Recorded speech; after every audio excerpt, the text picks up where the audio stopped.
I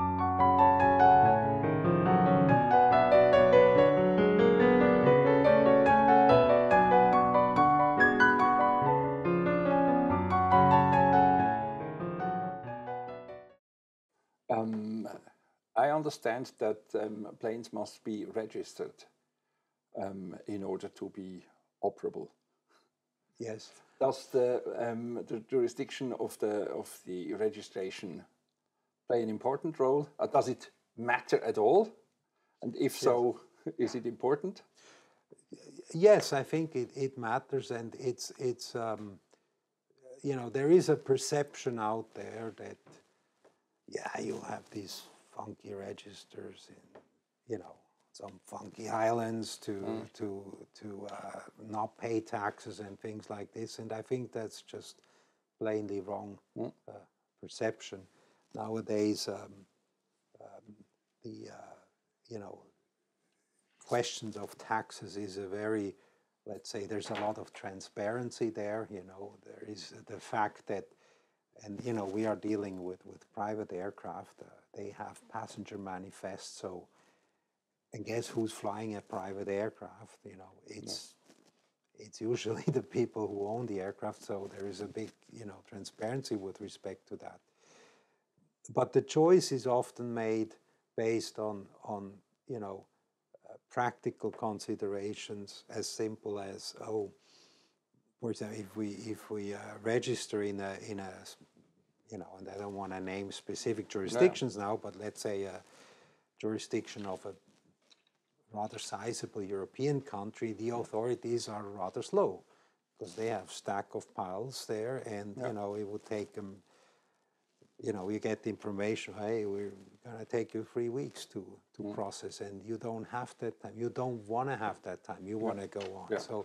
So you have a number of registries that are established all over the world that, you know, from safety proceedings, they are absolutely equal, you know, to others, and it's a matter of client service, you know, and you choose that as an option because you know you can get a quick registration, or they have also possibilities to not only have private operations but also what you call commercial operations. So you can charter out the aircraft to third parties.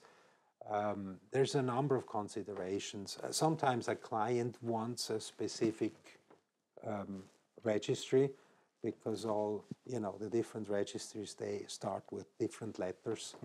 And sometimes a client wants a Swiss registry because, you know, he knows he can put a little flag on there, you know, and HB is considered important for the client. So it's actually quite, you know, I should say it's actually quite an interesting market there. Then it can also be, just to finish this up, you know, it can also be that the client says, well, I'm financing the aircraft, and there are registries or jurisdictions where you cannot register a mortgage on the aircraft. And sometimes the bank, you know, they say, no, we want, you know, to be able to register a mortgage. Let's do it in this jurisdiction. It's quite easy. Now, it has nothing to do with the import of the aircraft, irrespectively of where it's registered. The import is a completely different matter. So, in other words, if you live in Switzerland and want to import an aircraft, and the aircraft is American registered and registered, it's possible, but it doesn't mean you don't have to import because it's unregistered. It's decisive where you are resident as a person, you know. Okay. And the difference in these regulations in the different jurisdictions of different registries. The basics are all over the world the same. Yeah, you have a Chicago Convention out of, don't quote me on that, but pretty old. They have some basic principles. So one is, for example, you cannot, you cannot register an aircraft in 2 jurisdictions. So, you know, if you want to re-register an aircraft, you have to first deregister in another jurisdiction. Sometimes people who buy aircraft in an auction are surprised and they cannot register the aircraft in the jurisdiction they want because it has not been deregistered from the previous jurisdiction. And because it's auctioned off, the former owner doesn't want to deregister it, you know, because he doesn't want you to use the aircraft. So you can run into issues there, but that's an example of a case where it's internationally standardized. And what do you do if you buy an aircraft? And well, you know, you have to do some research in the new jurisdiction and say, well, if the auction allows you to purchase, you know, the law on aircraft registration consequently should also allow you to register without the consent. But, that would be the logical yes. structure, but the law doesn't always follow logic. Exactly. So you have to try it out or tell the client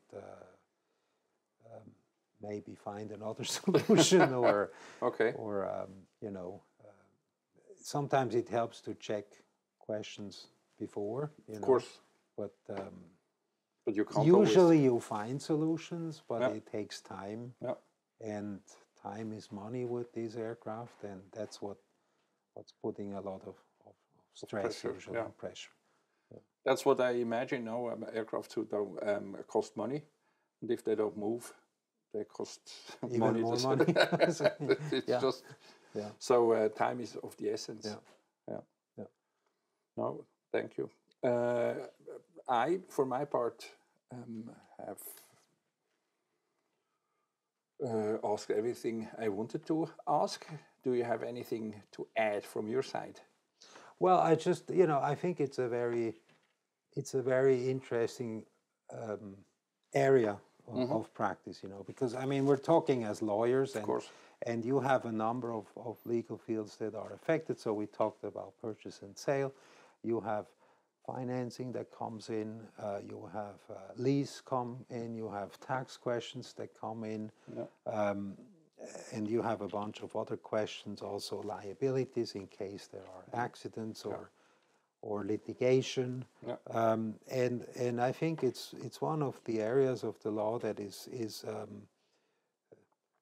not so easy in the sense because it doesn't happen every day, you know, that you purchase an aircraft. But if you are specializing in this area, it's actually quite an interesting area because you deal with a lot of different people from all over the world, and yet the professionals you deal with it's a small circle. So you keep running into the same people in these transactions, you know, because there are not 10,000 brokers who do that. And so it's quite an exciting area of the law to practice. I mean, so you say it's not really a stressful experience with so many people because there are so few of them in the world? Well, I haven't said that, you know. So some of these guys are really stressful, you know. My experience with many people involved in a legal transaction, any legal transaction, the more people involved, the more stressful it becomes. That is true, and you know, there are people that are even among specialists try to lecture everyone how things should be done, you know. And I think that's the aggravating part when you feel and I mean, you know, this when you constantly feel you're in a lecture of something, but in fact you just want to get this thing done and, you know, and move on to the next one. But this is also something you have to, I guess, learn in your professional life, is to be patient with, in fact, with people who know everything better. And in fact, people who know everything better but can't really use the microphone correctly or the telephone correctly, so that you can't. It's difficult to understand them acoustically.